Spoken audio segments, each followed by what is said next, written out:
जी viewers अस्सलाम वालेकुम। मैं होली और इसी मास्टर में खुशामदीद। आज हम हाज़िर हैं एक नई वीडियो के साथ। तो आज हम बात करने वाले हैं 1 टन के एयर कंडीशन की सर्विसिंग के ऊपर। तो आज हम 1 टन के एयर कंडीशन की सर्विस करेंगे, तो आपको बताएंगे कि आप किन चीज़ों का ख्याल रख सकते हैं। अगर आप सर्विस करवा रहे हैं तो आपको किन बातों का ख्याल रखना है, और अगर आप सर्विस कर रहे हैं टेक्नीशियन हैं तब आपने किन बातों का ख्याल रखना है। तो आज हम जो है वो 1 टन के एयर कंडीशन की ग्री की सर्विस कर रहे हैं। तो सबसे पहले आपने इंडोर को चला देना है हमेशा। जब भी आप टेक्नीशियन हैं तो जब भी सर्विस करने जाना है तो सबसे पहले आपने एयर कंडीशन को चलाना है।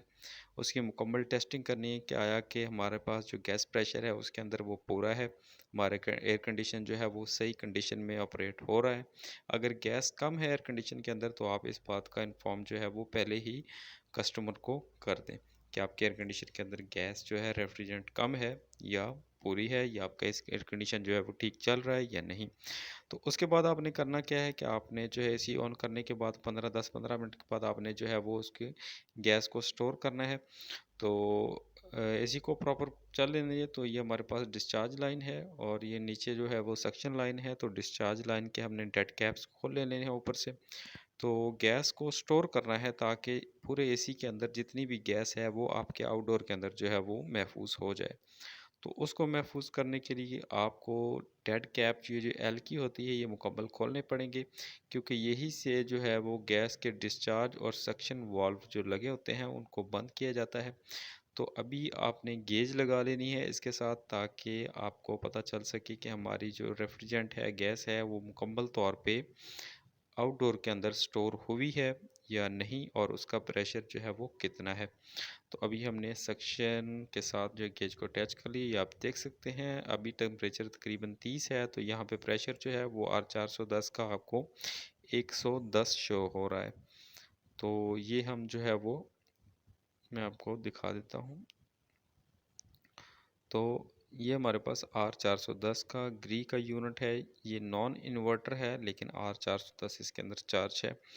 तो ये इसकी है ऊपर वाली डिस्चार्ज और नीचे वाली सक्शन लाइन। सक्शन लाइन की जो है वो निशानी ये है कि ये थोड़ी सी मोटी होती है और डिस्चार्ज लाइन जो है वो बारीक होती है। तो अभी हम इसके अंदर जो है वो हल्की लगा के इसको क्लॉकवाइज घुमाएंगे तो ये बंद होगी, और एंटी क्लॉकवाइज घुमाएंगे तो ये खुलेगी। तो सबसे पहले आपने डिस्चार्ज को बंद करना है। ये आप देख सकते हैं कि मैंने डिस्चार्ज को बंद किया है, और जो है एसी से बाहर गैस जाना बंद हुई और एसी ने सारी गैस जो है वो वापस खींच ली। तो जब आपकी सुई जो है वो मीटर पर ज़ीरो की तरफ आ जाए तब आपने इसकी सक्शन लाइन को भी बंद कर देना, और तसल्ली करनी है कि बहुत ज़्यादा टाइट नहीं करना, बस हल्का सा आपने चेक कर लेना है कि हमारे दोनों वाल्व जो हैं वो प्रॉपर बंद हो चुके हैं। तो उसके बाद आपने एयर कंडीशन को ऑफ़ करवा देना है। तो ये आप देख सकते हैं मैंने जो ही सक्शन लाइन से हल्की बंद की और मैंने कमांड की कि हमारा एयर कंडीशन जो है वो बंद कर दें, तो हमारा एयर कंडीशन बंद हो चुका है। और ये देख सकते हैं आप -30 इंच ऑफ मरकरी की तरफ हमारी सुई जो है वो जा चुकी है। यानी कि अब हमारे इंडोर के अंदर कोई गैस नहीं है, इस पाइप्स के अंदर कोई गैस नहीं है।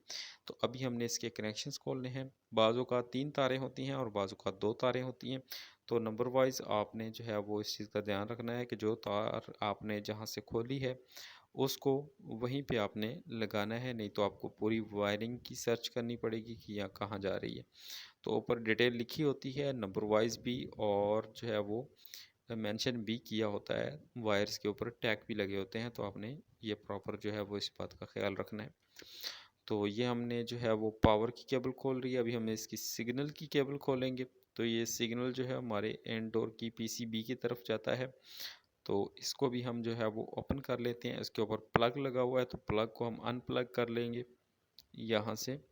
ये आप देख सकते हैं। तो ये हमने इसको अनप्लग कर लिया है। तो अभी हम क्या करेंगे कि अभी हमने इसको जो है वो कवर करने के बाद सक्शन और डिस्चार्ज दोनों के जो है वो पाइप्स को ओपन कर लेना है। तो ये इसकी फ्लेयर नट को आपने रेंच डालना है। तो इस तरह आपने डिस्चार्ज के तो आप इजीली खोल सकते हैं सिंगल रेंच के साथ, लेकिन आपने सक्शन का हमेशा डबल रेंच के साथ खोलना है स्क्रू, क्योंकि वो थोड़ा सा हैवी होता है और आपकी एल की वाल्व टूटने का ख़दशा बना रहता है। तो इस तरह से मेरा भी वन हैंड है, तो मैं एक तरफ जो है वो कैमरा नीचे की तरफ रखूँगा और दूसरा रेंच आपने इस तरह डालना है वॉल के ऊपर। तो वॉल के ऊपर हमेशा डेड कैप लगा के इसके ऊपर डालें, नहीं तो वॉल के ऊपर जो है इसकी रिंग बने होते हैं डेड कैप लगाने के, वो ख़राब हो जाएंगे। तो इस तरह आपने कैंची नुमा इसकी कंडीशन रख के इस तरह एक को ऊपर की तरफ खींचना है और दूसरे को नीचे की तरफ। तो थोड़ा सा ज़ोर लगाएंगे तो ये हमारा जो है वो नट खुल जाएगा इसके ऊपर।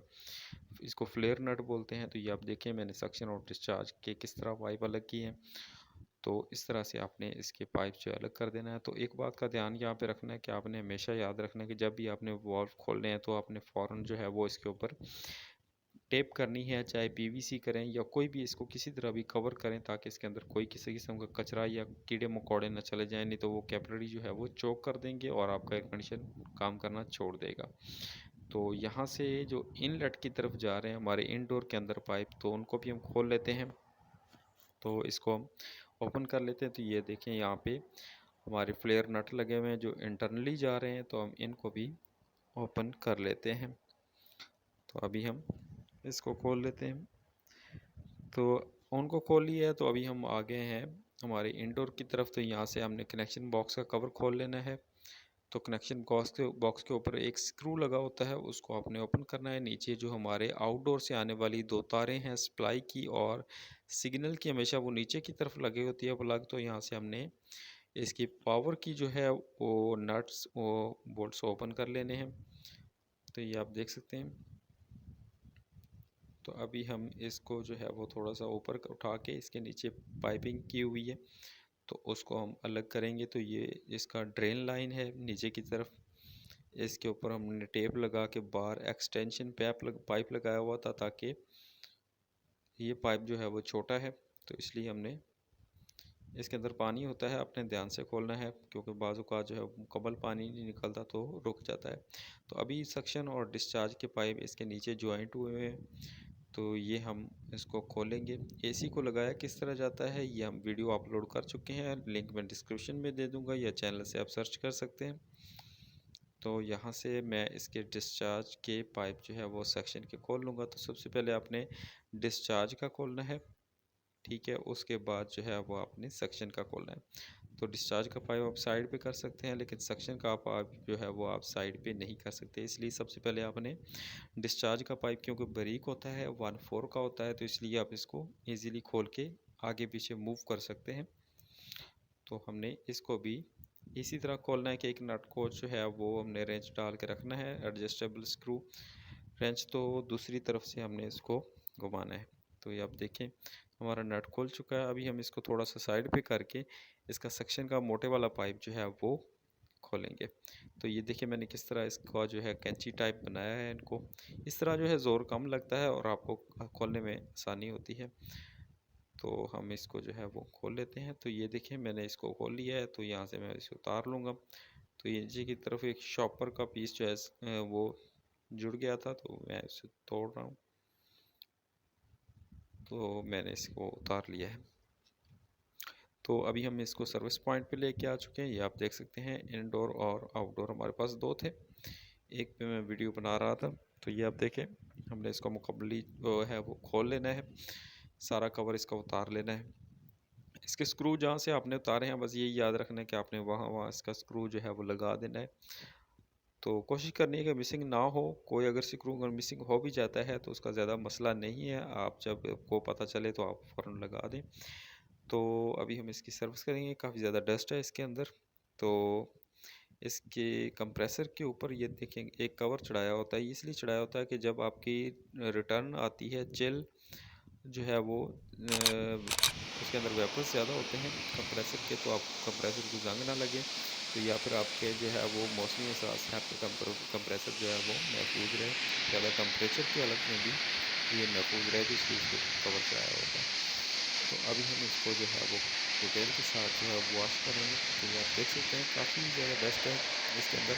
तो कंडेंसर का अपने ख्याल रखना है, ज़्यादा करीब से प्रेशर नहीं मारना है इसको, ये हो सकता है कि बेंड हो जाए। तो ये हम इसको जो है अच्छी तरह की क्लीन कर लेते हैं, सारा नीचे से बेस से कचरा, क्योंकि इसके अंदर से अगर प्रॉपर्ली आप डस्ट हर साल नहीं निकलवाते तो होता क्या है कि पानी के साथ वो जो है वो रिएक्ट करके जंग टाइप हो जाता है और आपका एयर कंडीशन जो है वो काफ़ी ज़्यादा उसको रस्टी हो जाता है, ख़राब हो जाता है। तो सर्विसिंग जो है वो आपने टाइम टू टाइम करवानी है, जब बंद करना है तभी आपने सर्विस करवानी है। तो जब स्टार्ट करें तो कोशिश करें कि मुकम्मल उसी को बंद करने से पहले ही कवर कर लें, ताकि दोबारा जब आप सीज़न आए और रिस्टार्ट करें आप सिस्टम को, तो आपको सर्विस ना करवानी पड़े। तो कुछ लोग ये होते हैं कि वो कहते हैं कि जब सीज़न शुरू होगा तब हम सर्विस करवा लेंगे, लेकिन उनकी सबसे बड़ी मिस्टेक यही होती है कि वो एसी को जो है वो रस्ट होने के लिए, ये ज़ंग आलूद होने के लिए छोड़ देते हैं। तो आपने कोशिश करनी है कि जब भी आपने एयर कंडीशन को बंद करना है, बंद करके रखना है, सीज़न यानी कि सर्दियों को शुरू हो जाता है तो आपने एयर कंडीशन को बंद करना होता है, तो सर्विस करवा के प्रॉपर उसे ड्राई करवा के बंद करें, ताकि उसके अंदर किसी किस्म की रस्टिंग ना हो। क्योंकि जब वो उसके अंदर पानी रुका रहता है तो वो एक तो स्मेल छोड़ता है, जब आपके कमरे से अजीब-ओ-गरीब स्मेल आने लगती है, तो वो एसी के अंदर से आ रही होती है, क्योंकि उसके अंदर जो है कुछ पानी के ज़रात रुक जाते हैं। तो बाद में वो मिट्टी के साथ रिएक्शन करते हैं और फिर स्मेल जो है छोड़ते हैं, जिसकी वजह से आपको बदबू महसूस होती है। तो ये अब इसके जो फ़िल्टर हैं, फ़िल्टर आप क कोशिश किया करें कि 2 हफ़्ते बाद जो है वो अपने एयर कंडीशन के फ़िल्टर जो है वो वॉश करके उसके अंदर इंसर्ट कर दिया करें, क्योंकि डस्ट की वजह से आपके एयर कंडीशन की परफॉर्मेंस पे ख़ासा असर पड़ता है। तो इसके हम स्क्रू जो हैं वो ओपन कर लेते हैं बॉडी के। तो स्क्रू ओपन करने के बाद जो है वो इसके अंदर ये सेंटर में इसके जो है लॉक लगा होता है, हमारा जो एयर डक्ट है, इसको हम जो है वो ओपन कर लेते हैं। तो इसके डिस्प्ले के स्क्रू भी ओपन कर लेते हैं, तो अभी हम इसको उतार लेंगे। तो सर्विसिंग करना अगर आपको तकरीबन 20% भी काम आता है, तो फ्लेयरिंग खोलना और गैस को स्टोर करना, ये 2 मेजर काम है। बाकी इजीली जो है वो स्टार्टिंग वाले टेक्नीशियन भी कर सकते हैं या आप घर भी कर सकते हैं। तो अगर आप एसी खोल नहीं सकते तो एसी का एक कवर मिलता है जो उसके नीचे लगा के आप उसको सर्विस कर सकते हैं। बस आपको थोड़ा बहुत प्रेशर वाला पानी चाहिए होता है। तो इस वक्त जो मार्केट के अंदर एयर कंडीशन वॉशिंग की मशीन आती है कार वॉशिंग की, वो तकरीबन मैक्सिमम 20 से 25 हज़ार की मिल जाती है, अवेलेबल होती है। तो ये है कि आप सर्विसिंग का काम सीख के प्रॉपर सर्विसिंग भी कर सकते हैं। तो उसके अलावा जो है वो और भी बहुत से काम आपके आती है। तो ये सेंसर्स लगे हुए हैं इसके ऊपर, तो इसको हम जो तार लेंगे और ये हमारे पास जो अर्थिंग की वायर लगी होती है इसके वेपोरेटर के साथ, उसको भी कनेक्ट कर लेंगे, और ये कॉइल सेंसर है इसके अंदर, उसको भी डिस्कनेक्ट कर लेंगे। और ये हमारे पास जो है वो मोटर लगी हुई है इसकी, तो हम इसको उतार लेते हैं और इसके ऊपर छोटा सा प्लास्टिक का कवर होता है जो आपके एयर डक्ट को मूव करवाता है। तो उसके बाद जो है हमारे टर्मिनल बॉक्स को भी ओपन कर लेंगे। इसके अंदर से काफ़ी ज़्यादा जो है वो सेंसर के जैक्स लगे होते हैं, और हमारी मोटर के जो ब्लोअर मोटर होती है उसका भी जैक लगा होता है, तो उसको भी हम उतार लेंगे। तो हम इसे फुली जो है वो बॉडी से डिस्कनेक्ट कर लेंगे।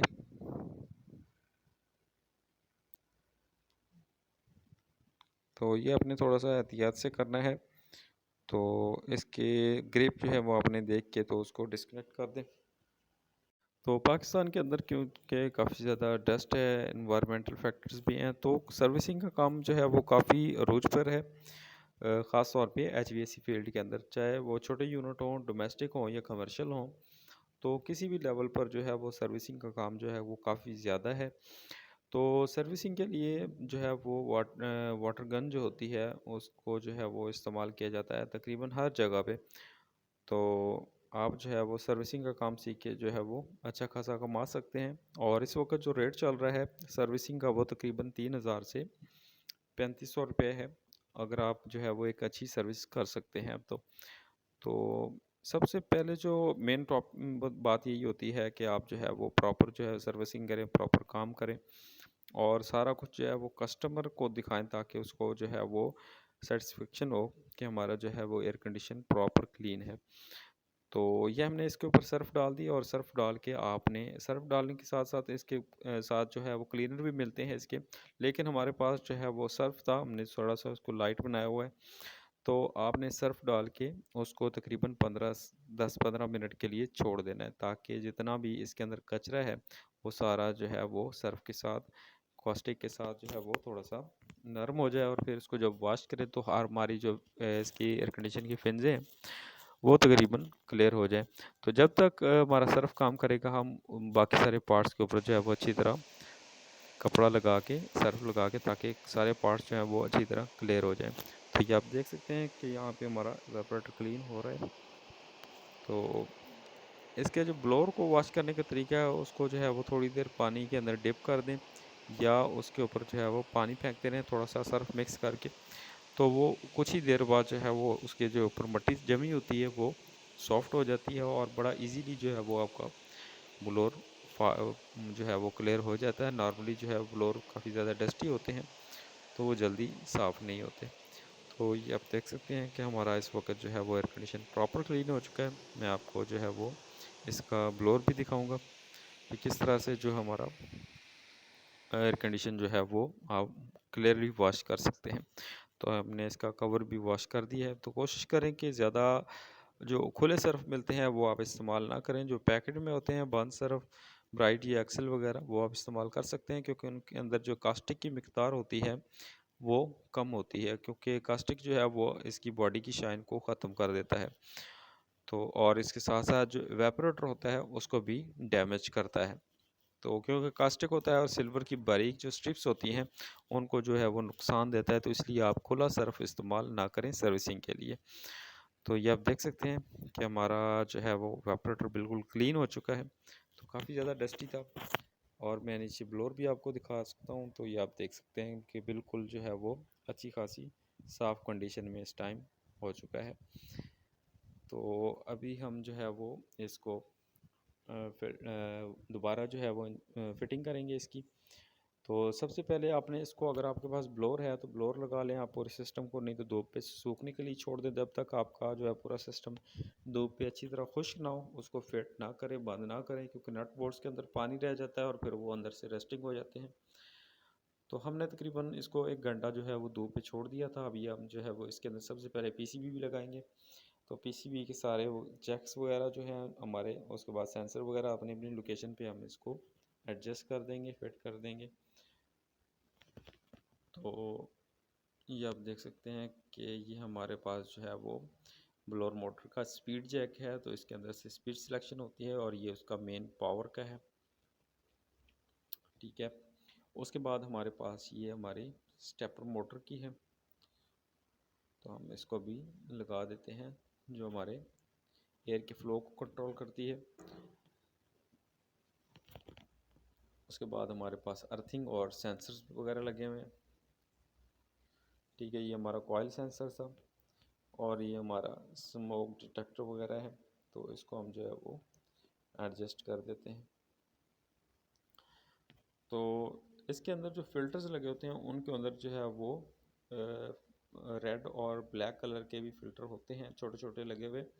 तो वो बेसिकली होते इसलिए हैं कि कमरे के अंदर जो है वो अक्सर स्मोकिंग वगैरह की जाती है, तो जिसकी वजह से वो उसकी जो क्लीनिंग करते हैं, आपके एयर को साफ़ बनाते हैं। तो एयर कंडीशन का लगाने का मकसद ही यही है कि आपके कमरे की हवा को जो है वो एक तो ड्राई करे, खुश्क करे, साफ़ करे, और उसके बाद क्लीन करे, ताकि आपके एयर कंडीशन के अंदर फ्रेश और ताज़गी वाला माहौल जो है वो बरकरार रहे। तो ये हमने इसका जो पीसीबी का जो कवर है वो लगा दिए है। तो ये हमने इसकी बॉडी लगा दी है। तो बॉडी के बैक साइड पे लॉक होते हैं, तो उनको जो है वो आपने प्रॉपर लगाना है, नहीं तो आपका लगाते वक्त वो बॉडी जो अलग हो जाएगी। तो ये देखें, ये जब इनको जो है वो इंडोर को खोलना है, तब भी आपने यही लॉक जो है वो ध्यान से ऊपर की तरफ से ओपन करने हैं, तो आपकी बॉडी जो है वो इंडोर की वो इजीली खुल जाएगी। तो ये हमारे पास डिस्प्ले आ गया है, तो डिस्प्ले को भी हमने एडजस्ट कर लेना है। तो इसके ऊपर जो है वो स्क्रू लगेंगे। तो ये सबसे पहले इसकी स्ट्रिप मैं एडजस्ट कर लेता हूँ। तो आपने जो है वो कहीं पे भी जो है वो ज़ोर ज़बरदस्ती नहीं करनी है इस कंडीशन की सर्विस के दौरान, क्योंकि हर पार्ट की एक फ़िटिंग होती है, एक एडजस्टमेंट होती है, तो वो उस हिसाब से लगा होता है। तो जब भी आपने खोलना है तो उसको प्रॉपर ज़हन में रखना है कि ये किस तरह फ़िटिंग थी। तो अगर कोई चीज़ जो है वो आपको भूल भी गए हैं, तो वो जो है वो आप नॉर्मली जो है ठंडे दिमाग से उसको एडजस्ट करेंगे तो वो हो जाएगी। तो अभी हम जो है वो इसके फ़िल्टर वगैरह को लगा लेते हैं, और इसके फाइनल जो है वो स्क्रू बॉडी के साथ अटैच कर देते हैं। तो तो ये आप देख सकते हैं। तो इसके साथ साथ HVAC फील्ड का जो आने वाला टाइम है वो काफ़ी ज़्यादा बिजी टाइम है, क्योंकि इन्वायरमेंटल जो फैक्टर्स हैं वो काफ़ी ज़्यादा जो है वो इफ़ेक्ट कर रहे हैं टेम्परेचर पे, जिसकी वजह से इन्वायरमेंट का टेम्परेचर हर आने वाले साल में जो है वो बढ़ रहा है, मौसम काफ़ी ज़्यादा शदीद हो रहा है। तो HVAC की फ़ील्ड के अंदर काफ़ी ज़्यादा जो है वो काम होने वाला है, बढ़ने वाला है। तो इसलिए जो है वो कोशिश करें कि टेक्निकल फील्ड्स के अंदर जो है वो आप HVAC को प्रायोरिटी दें, क्योंकि आने वाला जो है इसका फ्यूचर जो है वो ब्राइट है। तो उम्मीद करता हूँ कि आपको वीडियो पसंद आई होगी। हमारे चैनल को सब्सक्राइब कीजिएगा, लाइक कीजिएगा और शेयर कीजिएगा, ताकि जो है मज़ीद ऐसी इंफॉर्मेटिव वीडियोस आप तक पहुँच सकें। दुआ में याद रखिएगा, मिलते हैं नेक्स्ट वीडियो में। अल्लाह हाफिज़।